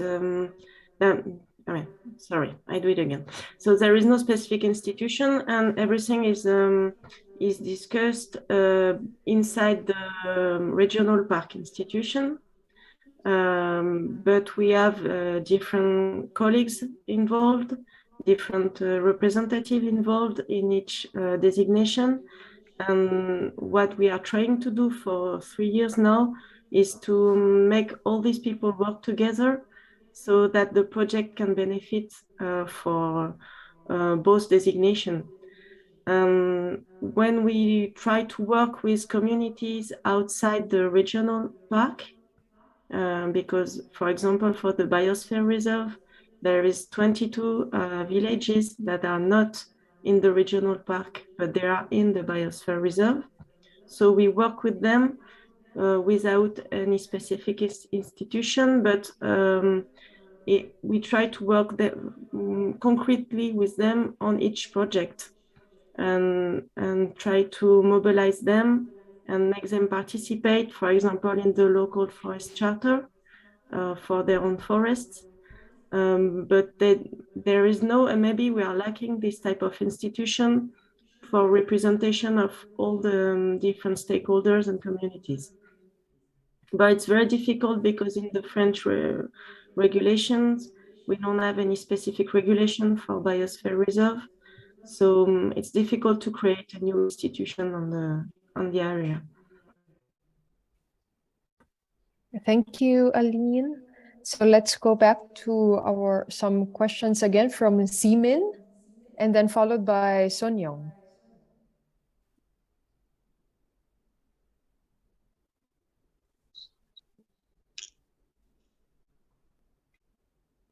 You are still on mute, Simin. Hello again. Thanks for this awesome seminar. It's very useful for me. I should explain about my question. For example, you suppose traditional jobs here are livestock grazing or fishing or agriculture, etc. Okay. Our environmentalists told them you should conserve, protect area, so you cannot grazing, you cannot, for example, agriculture in those lands. And the other hand, industries, modern industries, replaced their traditional jobs. And the other hand, import many kinds of products from another countries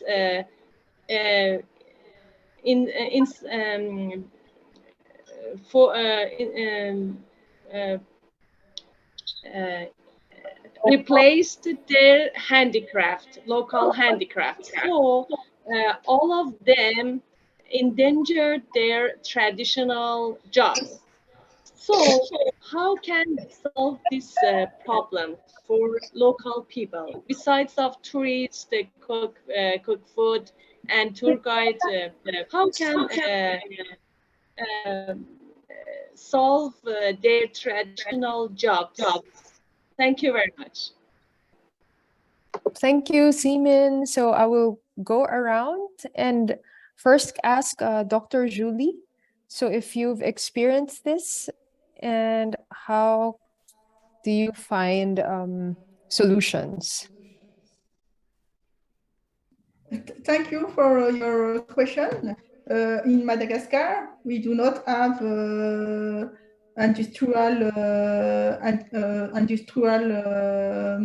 industry to replace traditional job. So what we are doing here in Madagascar, we promote and we give some capacity building to people living around our protected area.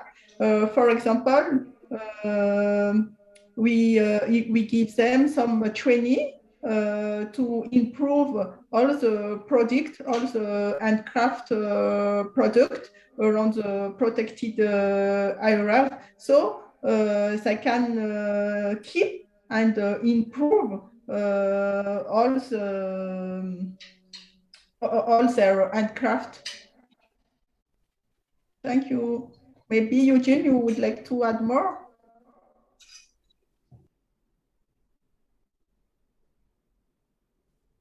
Yes, please. Yes, thank you very much, Julie, for your comments, and then thank you also thank you very much for your question, Simin. And then, as Julia already explained to you, and actually we live in a really different world, and then actually the economic or social, the status of the in the world is very different, because for instance here in Madagascar the GDP per capita for last year was around $400-500 US. So if I may share with the one that you asked within this Biocom project, and then maybe it's also linked to the question by Mr. Paul Mukin about the development and construction policies, which might impact biodiversity, is actually in the Biocom project and in Madagascar. Simin and Paul said about the economic development, construction, and then maybe is somehow different situations in Madagascar. And if I for Simin's question first, is that it's true that the local community. I understand your concern that the local communities might lose their current job or current lifestyle of living, that this really linked to their culture, their culture as well. But but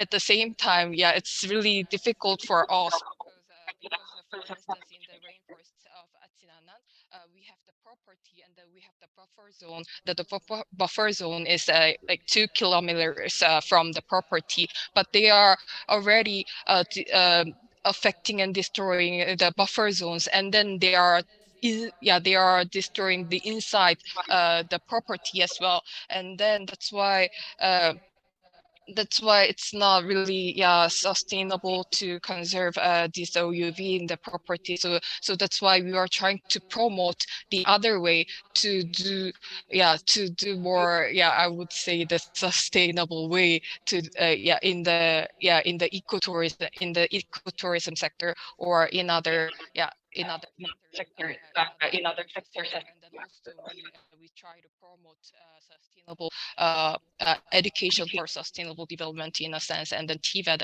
as well.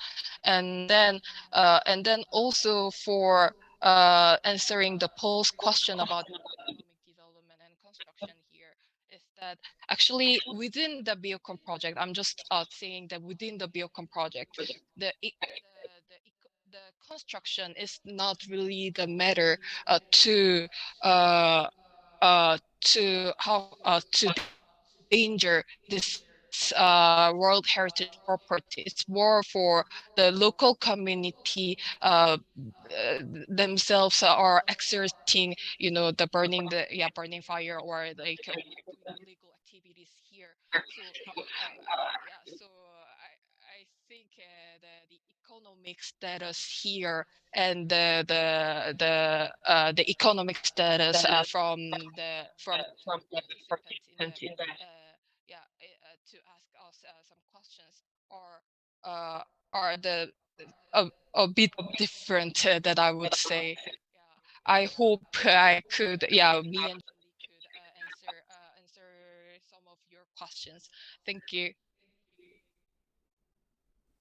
Thank you. So I'd like to ask Miyun if you have any experience on this.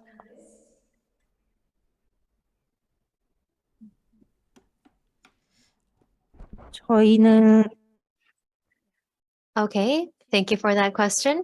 Well, for our part, we provide a lot of education and training programs for local residents in biosphere reserves, especially back in 2012. We actually pursued designation of the DMZ, entire a portion of the DMZ as a biosphere reserve, and Yeoncheon district was opposed to that, and other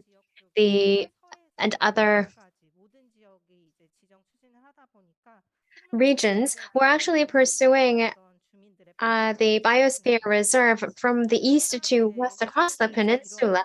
But the reason a lot of people are opposed because they just didn't have a lot of our awareness. And as was said in the presentation,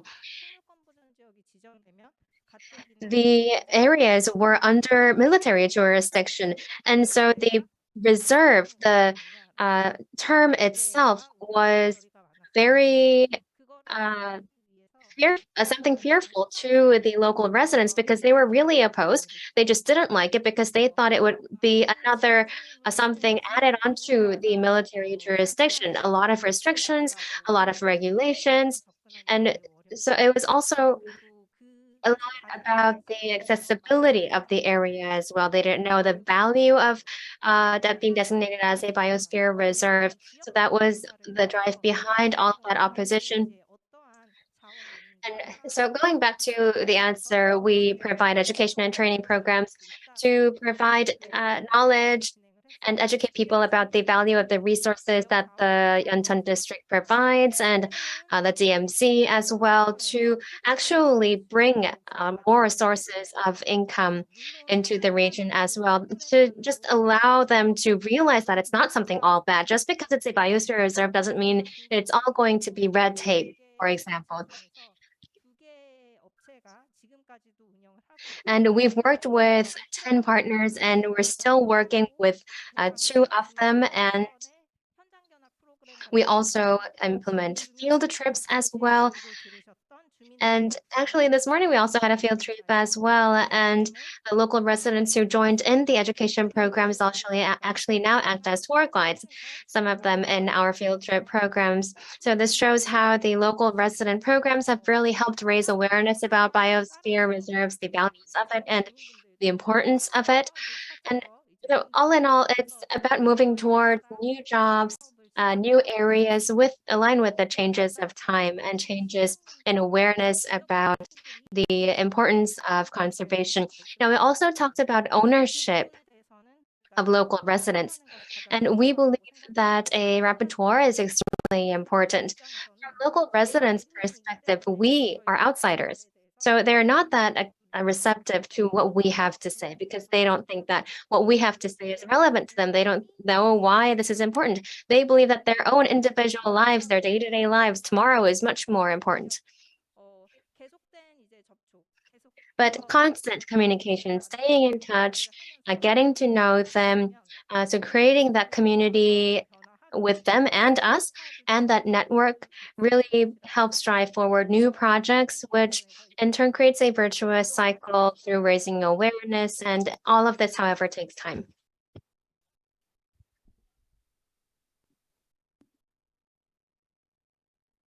Thank you.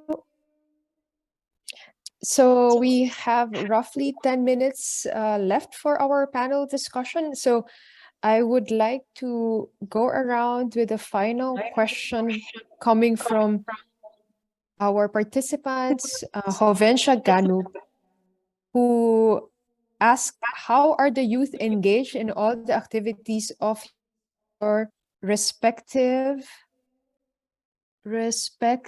IDAs? And then also later on, we'll also like to give the floor to Sonyong Park. So if all of you, starting from Aline, could give a quick answer to how the youth are involved. Sure. As for the children, we carry on a huge educational program with within dozens of schools each year in our area, and so the children, they can learn about nature, biodiversity, geology, and also, of course, sustainable development. So that's an educational program. For the young adults, we hire each summer 20 local young people between 18 and 25 years old. And they are in the forest and in the natural areas to welcome visitors. And their main objective is to raise awareness about the risk of forest fires, because in summer it's a very, very dangerous situation, and more with global warming. So they spend 2 months to talk to visitors and also local inhabitants to help them prevent forest fire and to know what to do in case of a fire. So these people, they are local young people, and they have this opportunity to do a concrete and effective action, you know, to protect the nature and the biosphere of their area. And so they grow up to be responsible adults, I think. Last part of my answer, but it's still a project. We want to create a permanent youth forum with young people of our area to give advice to the elected people and representative people of the regional park as a council. You know, we have a scientific council, and now we want to have a young people council too, so they can, you know, share their objectives and goals and give advice to the elected people that most of the time they are not young in my country, so they are above 40. So it's very important to hear the young people's voice.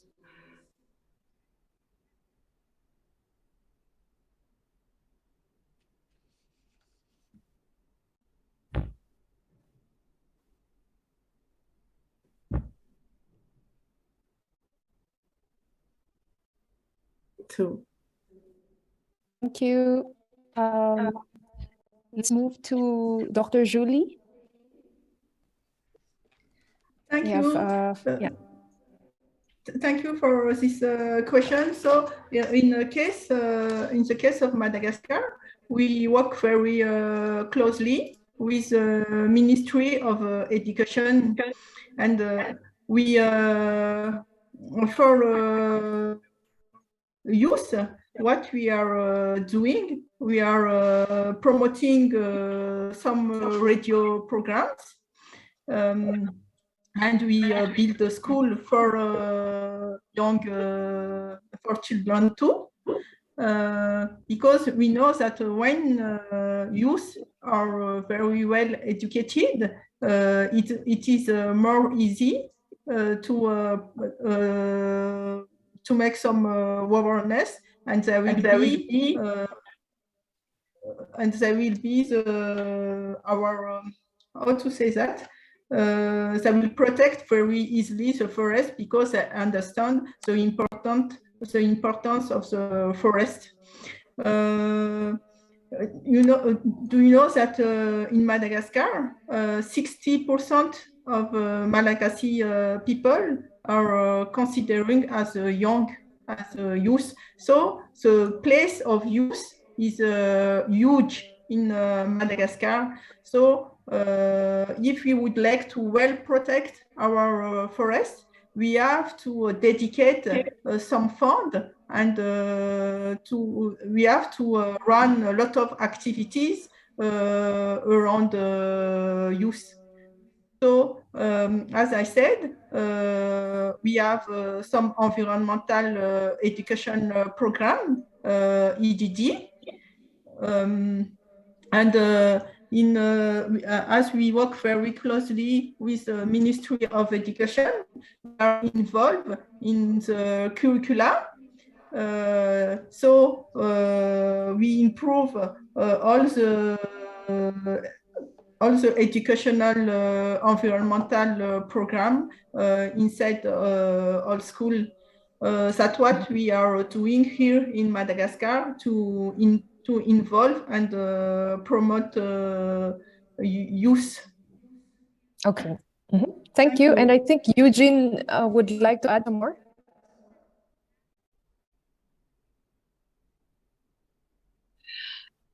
Yes, thank you, Julie. And then, thank you, Julie, and thank you for the question.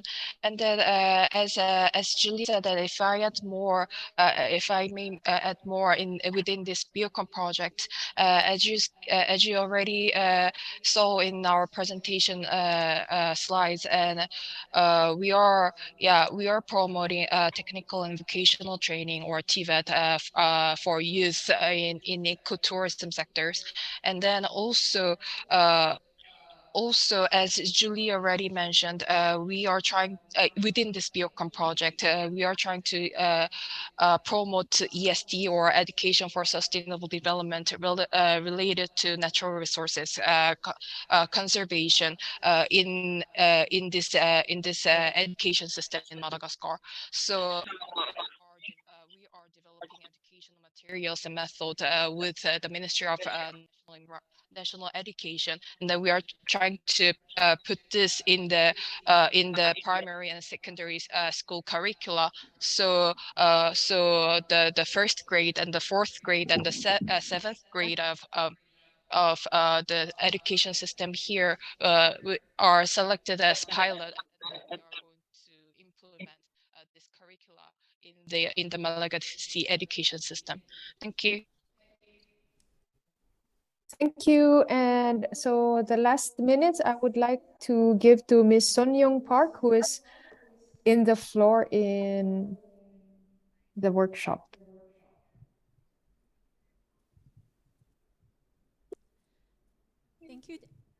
Thank you, Dennis.